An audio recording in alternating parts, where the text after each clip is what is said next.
Calvin Dark, lors du sommet de l'UA qui s'est récemment tenu en visioconférence, Joe Biden s'est adressé au chef d'État du continent pour jeter les bases d'une nouvelle relation entre l'Afrique et les États-Unis. Après ce discours de quelques minutes, qu'est-ce qui va réellement changer dans les relations entre Washington et les capitales africaines? Moi, je crois que la première chose, et c'est peut-être la plus importante, c'est la perception de président américain vers l'Afrique va changer. Parce que nous savons qu'avec l'ex-président Donald Trump, il avait des idées fondées en racisme, xénophobie et en fait une ignorance de le continent et les pays africains sur le continent. Alors je crois que la première chose qui va changer, c'est la politique américaine vers l'Afrique va être fondée sur la politique, les domaines économiques, sécuritaires et non sur la xénophobie et le racisme. Et je crois que ça va être très bien pour les relations américaines avec le continent, mais pas seulement pour les Africains. C'est la même chose avec les Européens, nos relations avec la Chine, par exemple. Notre ex-président, il avait des idées très racistes. Alors, Joe Biden est en train de réparer beaucoup nos relations, surtout avec nos alliés. Et en Afrique, c'est surtout important à cause des commentaires racistes que nous avons eu il y a quelques années de l'administration de Donald Trump. Des relations, disons, qui vont se baser sur le respect, du respect. Oui, exactement. D'accord. Calvin Dark, comment Joe Biden voit aujourd'hui l'Afrique? Comme un continent qui a toujours besoin de l'aide, ou un continent avec de vraies possibilités de partenariat, notamment sur le plan économique, qui vont bénéficier aussi bien aux États-Unis qu'aux pays africains? Ça, c'est la bonne question. Et en fait, j'attends ici. Premièrement, je crois que c'est sincère les promesses de Joe Biden de vraiment travailler avec les pays africains, comme il a mentionné dans son discours, pour lutter contre le coronavirus, pour lutter contre le changement climatique et les autres défis pour les États-Unis et aussi pour le continent africain. Mais voici le problème. C'est normal ici aux États-Unis, et c'est pour les présidents républicains et démocrates, qu'ils voient les pays africains en termes d'aide, et pas de partenariat.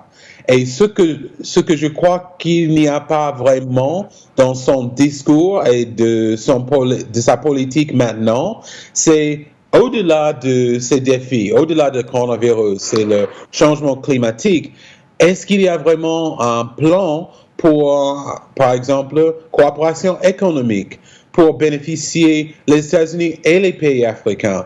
Parce que ces pays, il y a des défis, mais il y a aussi un besoin pour le développement. Alors, ça reste à voir si Joe Biden, s'il voit vraiment des possibilités de vrais partenariats avec les pays africains. Oui, certains en doutent, certains pensent qu'aujourd'hui que Joe Biden va d'abord répondre aux attentes de ceux qui l'ont élu.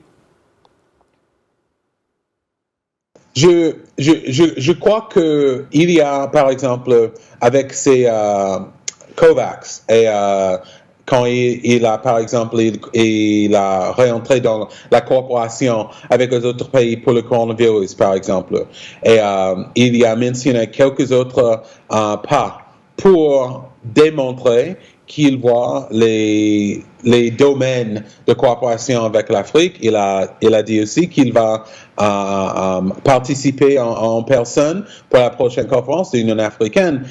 Alors, il y a beaucoup de promesses, mais il faut soutenir ces promesses avec des mots. Joe Biden promet aussi de changer la politique migratoire de son prédécesseur. Il veut, par exemple, annuler le travel ban appliqué à certains pays. Le travel ban qui est l'interdiction d'entrer sur le sol américain pour les ressortissants de certains pays qui ne pourront justifier d'un lien familial proche. Quelles seraient aujourd'hui les conséquences d'une telle annulation, notamment en termes d'opportunités? Pour le moment, parce que, bon, la coopération migratoire entre les États-Unis et les pays africains est un peu difficile à cause du coronavirus et avec tous les autres pays du monde.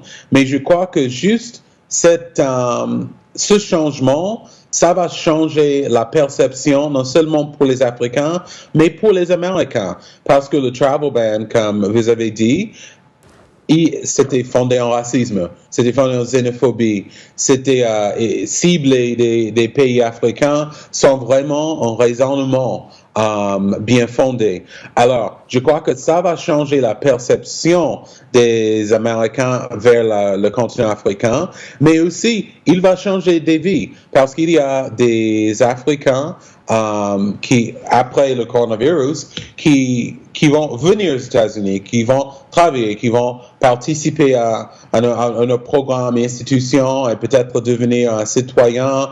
Et c'est comme ça que la coopération entre pays comme les États-Unis et les pays africains marche. Et je crois que ça va vraiment bénéficier non seulement les Africains qui participent dans les programmes migratoires, mais aussi les Américains, parce qu'ils vont voir, comme dans le passé, que non seulement les États-Unis, mais les pays en coopération migratoire bénéficient de cet échange.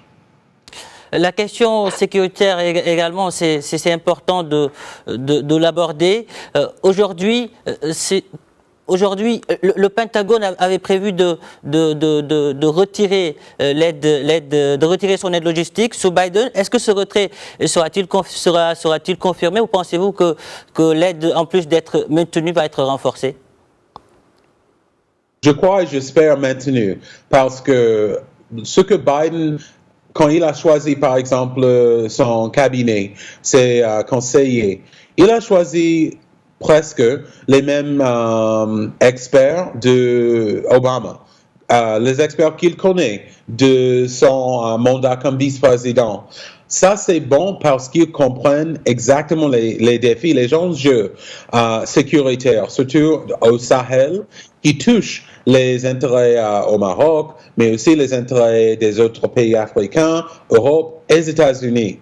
Et je crois qu'ils vont continuer cette coopération, et je crois qu'ils vont trouver une solution pour vraiment adresser ces problèmes et ces défis, et non seulement focaliser sur une partie du monde comme l'ex-président Donald Trump, mais ils vont avoir un vrai plan stratégique sur le plan sécuritaire avec les pays africains, parce que aussi à part de Sahel, il y a des autres endroits en Afrique où ces pays ont besoin de coopération en sécurité avec les États-Unis et vice-versa. Et je crois qu'on va voir ça très bientôt avec l'équipe de Biden, surtout pour les diplomates en Afrique.